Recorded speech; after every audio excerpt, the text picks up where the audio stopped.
সকালে ব্রাশ করে একটু কর্নফ্লেক্স খেলাম, কিছুক্ষণ পরে আবার ম্যাগি খেলাম চাউমিনের মতন করে। তারপরে আমি সব আদা রসুন পেঁয়াজ সব ছাড়িয়ে দিয়েছে, মা এখানে কাটছে। তারপরেই তো নামলো বৃষ্টি। আর আজকের রান্না আমি করব, কারণ মায়ের শরীরটা একটু খারাপ। কদিন ধরে আমাদের দুজনেরই শরীর খারাপ ছিল, তাই এতদিন ভিডিও পোস্ট করা হচ্ছিল না।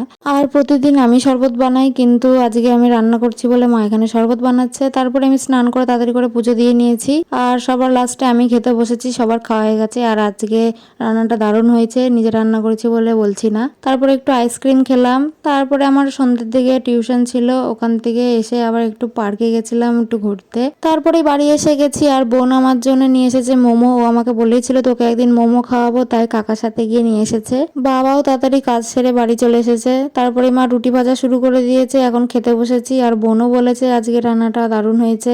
তো সবাইকে গুড নাইট, টাটা।